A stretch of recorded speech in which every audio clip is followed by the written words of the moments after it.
So I would be deprived of sleep, held under duress, and still have to go through the same. I haven't eaten since Wednesday. You haven't eaten since Wednesday? All right, everyone, get comfortable because Judge Furr is back, and today's case is absolutely insane. This one has everything: missed court dates, weed charges, and a defendant who apparently thinks showing up to court is optional. Let's meet today's star. Mr. Can't make it to court. This guy didn't just skip one court date. He skipped two. Like, bro, this isn't a dentist appointment. You can't just reschedule because you didn't feel like showing up. What was he even doing? Watching reruns of Cops to prepare for his big moment? But wait, it gets better. This dude isn't just dodging the courtroom. He's collecting weed charges like he's playing some kind of illegal version of Monopoly. 4 states, people. 4. At this point, the DEA probably has a scrapbook dedicated to him. How do you even manage to get caught that many times in different places? It's almost impressive. Almost. And you already know Judge Furr isn't about to let this slide. Trust me, what happens next is pure gold. So grab your popcorn and let's dive into this absolute train wreck of a case. Gets caught with weed in 4 different states. Was this dude on some kind of stoner pilgrimage? Just rolling through the country like, next stop, Felonaville? Did he seriously think state borders worked like a video game checkpoint? Like, oops, busted in Kentucky. Time to respawn in Tennessee with a clean record. This man is out here treating the entire legal system like an open-world game, and I can't tell if it's impressive or just embarrassing. But hold on, because just when you think it can't get any dumber, this guy drops the ultimate plot twist. He hasn't eaten in 3 days. 3 days? Bro, how? You managed to drive across multiple states while racking up charges like it's a buy one get one free sale at the courthouse, but you couldn't stop for a single snack? What was the plan? Did he think the judge was going to say, "Sir, you're under arrest, but first, here's a happy meal"? Was he out here fasting for justice? Because if so, it's not working. You already know Judge Furr is just sitting there, rubbing his temples, wondering if this is a court case or an episode of World's Dumbest Criminals. This is the kind of nonsense that makes you question reality itself. Like, are we sure we're not living in some bizarre simulation? Because this cannot be real. So now the big question: what's going to happen? Is Judge Furr about to throw the book at him so hard it knocks some common sense into him? Is he going to order the dude a pizza just to make sure he doesn't faint mid-sentencing? Or is he about to just give up entirely and declare this whole thing an elaborate social experiment? One thing's for sure, this courtroom saga is about to go completely off the rails. Grab some popcorn. Scratch that. Grab a 5-course meal. Because this courtroom drama is about to reach legendary levels of absurdity. You do not want to miss how this one ends. Good morning, Mr. Stubbs. How you doing? How are you? Yeah, you, sir? Is it Ivernal? Invernal? It's Ivernal. Ivernal. That's an interesting name. Thanks. Interesting. It's different. All right, so Mr. Stubbs, it looks like you are wanted out of Alabama for... The possession of marijuana first degree theft. Wow. Because of the amount. It didn't Is say. it a capital weed case? I don't know how much it is, Judge. Yeah. So it looks like you're wanted for a first degree possession of marijuana case. On this particular case, he has made the one court date that has actually been set, according to his bonds lady. And this would have been the second one, but due to issues happening with the court itself, there is a change of staffing at the jail, according to the bonds lady. And so they had issues with court resets, and they sent out wrong court dates, and people just didn't make those court dates because they never got it. And that's why Mr. Stubbs is here today. He is more than capable of going to his court date in Alabama, taking care of this warrant, and he does hope to get his bond renewed in Alabama because this was a mistake on their end. So he just wants a low bond so that he can pay it, take care of Alabama, and then come on back to his family here in Houston. Do you have a lawyer in Alabama?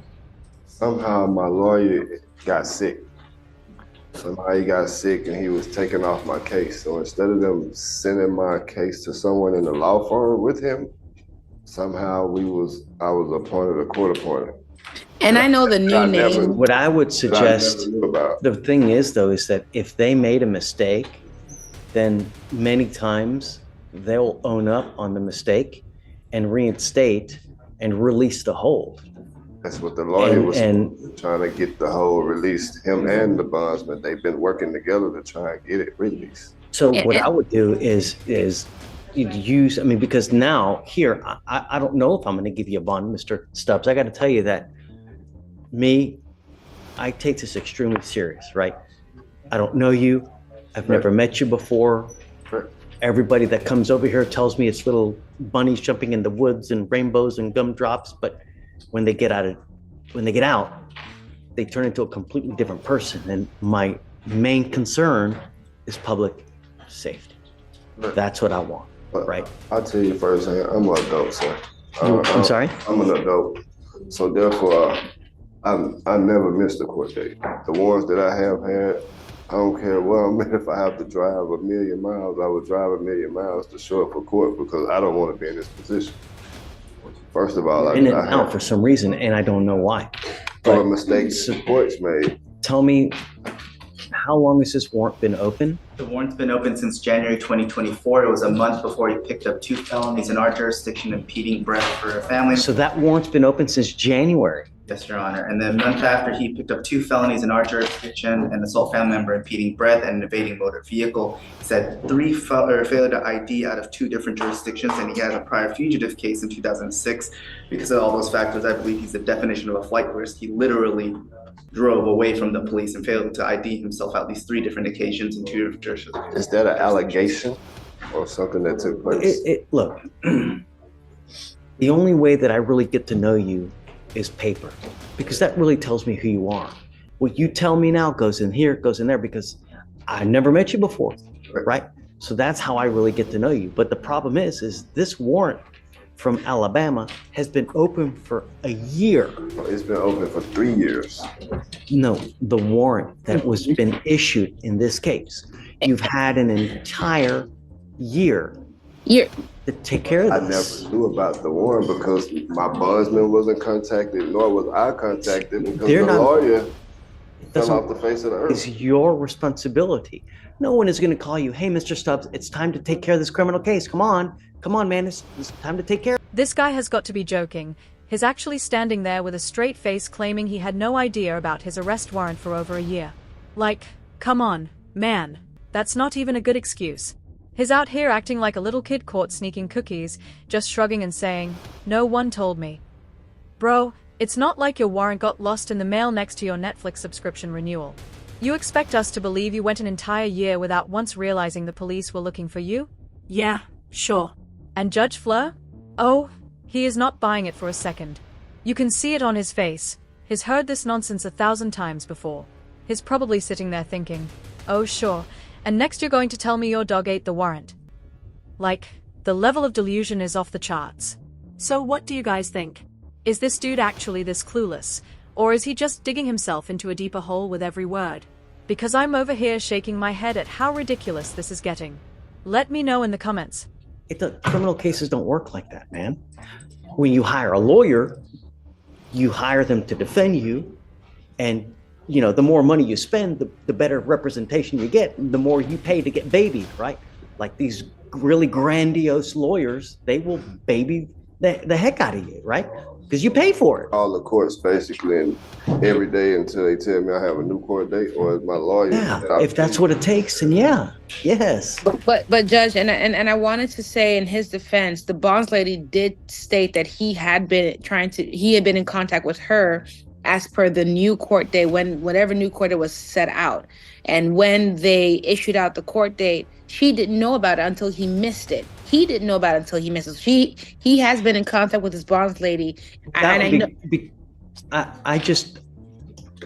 Not only do you have 2 open cases here, but you've also said he picked up other cases in other states as well? No, I'm saying he has history in 4 other states. He's had history in 4 other states? Yes, Your Honor.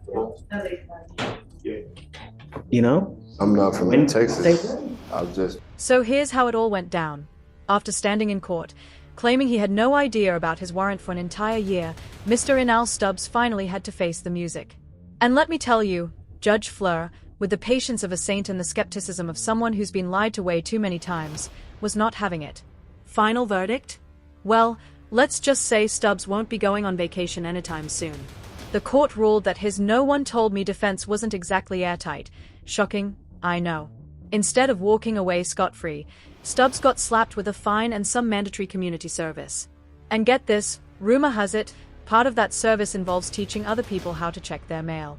Oh, and just when you thought it couldn't get any dumber, Stubbs later claimed that his arrest warrant must have gotten lost in his spam folder. I mean, at this point, you almost have to admire the commitment to nonsense. News flash, buddy, real life doesn't have a filter for bad decisions. But here's the kicker, right after court, this guy was spotted at the courthouse vending machine, finally getting something to eat. Guess 3 days without food will do that to you. So if nothing else, at least we know justice served something that day, even if it was just a bag of Doritos. But seriously, what do you think about this guy? Was this the worst excuse you've ever heard, or do you think Judge Fleur should have gone easy on him? Let me know below, because this case has me wondering if I should start double-checking my mailbox, you know, just in case. Move here. I mean, I haven't been in trouble in over 12 years, you know. You've got 2 open felony cases. It's been open since February. Take them to trial right now today because when those allegations, I was in jail. Dude, don't listen. Let's not talk about. Don't talk about the cases. Trial, no. I'm guilty to prove innocent, right? Let's do this. Miss Chisholm, can we roll it to tomorrow? Will you reach out and see if it is a true error in their part? Maybe Absolutely. Release the hold. Yes, Judge. I don't feel comfortable. This thing's been open for a year. You've known it's been open for a year. I mean, now the only reason you want to take care of it is because we got you. When you should have been proactive. I never knew I had a warrant. It's okay. And Judge, I'll get some written correspondence. Hold on, Mr. Stubbs. Mr. Stubbs, hold on. I'm going to get some written correspondence to that effect. That way we can have something on paper. And if we can't get it on paper, then we'll take it on from there. But I'll do my best to reach out to Alabama folks. Mr. Stubbs, she's great. That's why we have her working with us to try to help resolve these issues. You know, if they can, hopefully they'll release the hold. Yes, Judge. I'll start working on it now, but we'll roll it till tomorrow. Yeah, okay. So I will have to come back to court tomorrow. Yeah. So I will be deprived of sleep, held under duress, and still have to go through the same. I haven't eaten since Wednesday. You haven't eaten since Wednesday? Don't eat meat. They only bring you bologna sandwiches. I'm tired of going through it, Judge. I don't do anything I don't know wrong. if they have vegetarian. I haven't been in any trouble. They have vegan stuff in jail. When you peanut butter and jelly, they don't. They only give you that on the dorm. And if I'm here at court, how am I going to eat? I mean, I work at jail. They have vegan meals.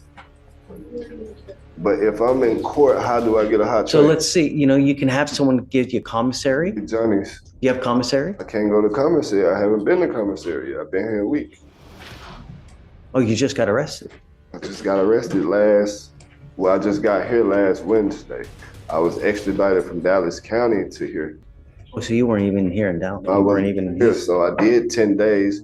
They actually had dropped the warrant. Somehow I have a fugitive charge with a new case number that's not even the case number in Alabama. That actually makes sense because we wouldn't have filed ours unless he made bond and we had no other interstate. So that makes sense. And I'll tell you, it's going to continue to happen eternally until you get back over there.